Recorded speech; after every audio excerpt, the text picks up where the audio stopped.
Assalamualaikum warahmatullahi wabarakatuh. Kami dari kelompok 12 akan memaparkan materi mengenai pemikiran teologi Harun Nasution. Baik, yang pertama akan dipaparkan oleh saya, Kurata Ayun, mengenai biografi Harun Nasution. Harun Nasution lahir di Pematang Siantar, Sumatera Utara pada tanggal 23 September 1919. Beliau menempuh pendidikan dasar di sekolah Belanda, yaitu Holland Inlandse School atau HIS, yang kemudian melanjutkan ke tingkat menengah yang berlandaskan Islam, yaitu Modern Islamitis Quick School atau MIK. Karena desakan dari orang tua, ia kemudian meninggalkan MIK dan melanjutkan lagi studinya ke Arab. Di Arab Saudi, ia tidak betah dan menuntut orang tuanya agar bisa pindah studi ke Mesir. Di negeri Sungai Nil ini, Harun Nasution mendalami Islam di Fakultas Usuluddin Universitas Al-Azhar. Namun, ia merasa tidak puas dan kemudian pindah ke Universitas Amerika di Kairo. Di Kairo ini, beliau mendapatkan gelar BA dalam bidang ilmu pendidikan dan ilmu sosial. Juga pernah menjadi konsulat Indonesia di Kairo. Dari Mesir, ia ditarik ke Jakarta dan kemudian menjadi sekretaris pada Kedutaan Besar Indonesia di Brussel. Karena situasi politik dalam negeri Indonesia pada tahun 60-an, membuatnya mengundurkan diri dari karir diplomatik dan pulang ke Mesir.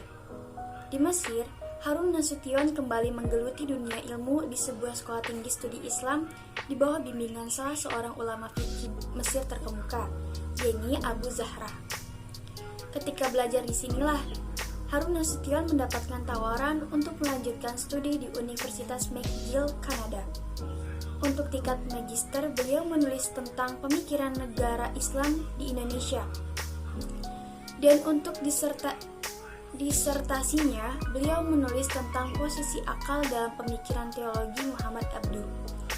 Setelah meraih doktor, Harun Nasution kembali ke tanah air dan mencurahkan perhatiannya pada pengembangan pemikiran Islam lewat IAIN. Ia sempat menjadi rektor IAIN Jakarta selama 2 periode, yaitu pada tahun 1974 sampai 1982. Kemudian, Harun Nasution memelopori pendirian pasca sarjana untuk studi Islam di IAIN. Sepanjang hayatnya, Harun Nasution didedikasikan dirinya pada dunia ilmu. Gagasan dan pemikirannya terasa mencerahkan kehidupan berbangsa dan beragama. Ia juga dinilai cukup berani dalam hal pemikiran agama. Di bidang akademis, dia terbilang sukses terutama dalam meletakkan dasar-dasar pemahaman yang baru tentang keislaman di kalangan Institut Agama Islam Negeri atau IAIN di Indonesia. Baik, perkenalkan nama saya Rahma Awiyah. Di sini saya akan melanjutkan membahas mengenai poin yang kedua, yaitu karya-karya dari Harun Nasution. Dalam mengembangkan pemikirannya, Harun Nasution ini telah menulis berbagai buku. Di antaranya, yang pertama, ada buku yang bertajuk Islam Ditinjau dari Berbagai Aspeknya. Buku ini diterbitkan pada tahun 1974, di mana inti dari buku ini ialah memperkenalkan Islam dari berbagai aspeknya. Buku ini menolak pemahaman bahwa Islam itu hanya berkisar pada ibadah, fikih, tauhid, tafsir, hadis, dan akhlak saja. Tetapi, Islam dalam buku ini lebih luas jangkauannya daripada itu. Termasuk di dalamnya ada sejarah, peradaban, filsafah, teologi, hukum, lembaga-lembaga, serta politik. Karya selanjutnya dari Harun Nasution terdapat buku yang berjudul Teologi Islam. Di dalamnya membahas aliran-aliran, sejarah, analisa, serta perbandingan. Buku ini diterbitkan pada tahun 1977. Buku ini terdapat 2 bagian. Untuk bagian pertama mengandung uraian tentang aliran dan golongan-golongan teologi. Bukan hanya yang masih ada saat ini, tetapi juga yang pernah terdapat dalam Islam, seperti Khawarij, Murji'ah, Qadariyah, Jabariyah, Mu'tazilah, dan Ahlus Sunnah wal Jamaah. Uraian dalam buku ini diberikan sedemikian rupa sehingga di dalamnya tercakup sejarah perkembangan dan ajaran-ajaran terpenting dari masing-masing golongan dan aliran tersebut. Juga mengandung analisa serta perbandingan dari aliran dan golongan tersebut. Sehingga dapat diketahui aliran mana yang bersifat liberal dan aliran mana yang bersifat tradisional. Untuk karya selanjutnya dari Harun Nasution yaitu buku yang bertajuk Falsafah dan Mistisme dalam Islam.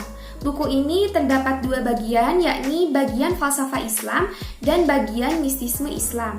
Untuk bagian falsafah Islam ini menguraikan bagaimana kontak pertama antara Islam dan ilmu pengetahuan serta falsafah Yunani yang nantinya melahirkan filosof muslim seperti Al-Kindi, Al-Razi, Al-Farabi, Ibnu Sina, Ibnu Rushd, dan Al-Ghazali. Sedangkan bagian mistisme Islam ini menguraikan bagaimana kedudukan tasawuf dalam Islam sebagai upaya mendekatkan diri kepada Allah. Karya selanjutnya yaitu buku yang berjudul Akal dan Wahyu dalam Islam. Buku ini menjelaskan pengertian akal dan wahyu dalam Islam, kedudukan akal dalam Al-Quran dan hadis, perkembangan ilmu pengetahuan dalam Islam, dan peranan akal dalam pemikiran keagamaan Islam. Uraian tegas dari buku ini menyimpulkan bahwa dalam ajaran Islam, akal mempunyai kedudukan yang tinggi dan banyak dipakai, bukan hanya dalam perkembangan ilmu pengetahuan dan kebudayaan saja, tetapi juga dalam perkembangan ajaran keagamaan itu sendiri. Karya selanjutnya yaitu buku yang berjudul Muhammad Abduh dan Teologi Mu'tazilah. Buku ini berisi tentang riwayat hidup Muhammad Abduh, filsafah wujud, kekuatan akal, fungsi wahyu, sifat-sifat Tuhan, perbuatan Tuhan, dan konsep iman. Inti buku ini menjelaskan bahwa pemikiran teologi Muhammad Abduh banyak persamaannya dengan teologi kaum Mu'tazilah. Karya Harun Nasution yang lain yaitu dalam buku yang berjudul Pembaharuan dalam Islam, Sejarah Pemikiran dan Gerakan. Buku ini merupakan kumpulan ceramah dan kuliah Harun Nasution di berbagai tempat di Jakarta tentang aliran-aliran modern dalam Islam, membahas tentang pemikiran dan gerakan pembaharuan dalam Islam yang timbul di zaman yang lazim atau disebut juga periode modern dalam sejarah Islam. Pratiwi Kurniasi akan menjelaskan tentang hubungan akal dan wahyu. Salah satu pokok pemikiran Harun Nasution adalah hubungan akal dan wahyu. Ia menjelaskan bahwa hubungan akal dan wahyu memang menimbulkan pertanyaan, tapi keduanya tidak bertentangan. Akal mempunyai kedudukan yang tinggi dalam Al-Quran. Orang yang beriman tidak perlu menerima bahwa wahyu yang sudah mengandung segala-galanya. Wahyu bukan tidak menjelaskan semua permasalahan keagamaan. Dalam pemikiran Islam, baik di bidang filsafat dan ilmu kalam, apalagi di bidang ilmu fikih, akal tidak pernah membatalkan wahyu. Akal tetap tunduk kepada teks wahyu. Teks wahyu tetap dianggap benar. Akal dipakai untuk memahami teks wahyu dan tidak untuk menentang wahyu. Akal hanya memberi interpretasi terhadap teks wahyu yang sesuai dengan kecenderungan dan kesanggupan pemberi interpretasi. Yang diperkenalkan dalam sejarah pemikiran Islam sebenarnya bukan akal dan wahyu, tetapi penafsiran tertentu dari teks wahyu dengan lain dari teks wahyu itu juga. Jadi yang bertentangan sebenarnya dalam Islam adalah pendapat akal ulama tertentu dengan pendapat akal ulama lain.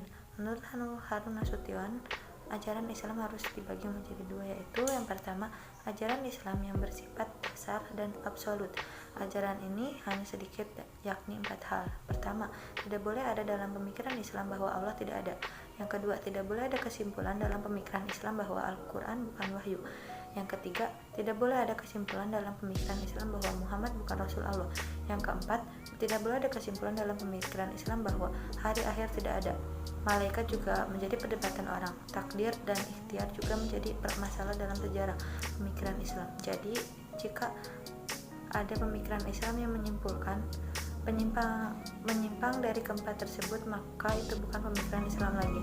Yang kedua, ajaran Islam yang bersifat pengembangan dalam pemikiran teologi Islam modern. Seorang muslim dirangsang untuk berpikir rasional, yakni pemikiran Islam yang tidak takut pada falsafat, tidak merendahkan kemampuan akal, tidak sempit dan tidak dogmatis, meski terkadang terjadi goncangan-goncangan pemikiran ketika mendiskusikan ilmu kalam. filsafat Islam, tasawuf, dan pembaruan dalam Islam ketika mendiskusikan masalah kaitan pembuatan manusia dengan perbuatan atau penciptaan Tuhan. Pada umumnya, seorang muslim sudah memiliki pendirian bahwa paham Jabariyah dan lawannya Qadariyah adalah dua paham yang salah dan meyakini adanya paham ketiga, yaitu paham kasab yang diyakini benar, yang posisinya berada di tengah Jabariyah dan Qadariyah. Sekian, terima kasih teman-teman semua yang telah menyimak. Wassalamualaikum warahmatullahi wabarakatuh.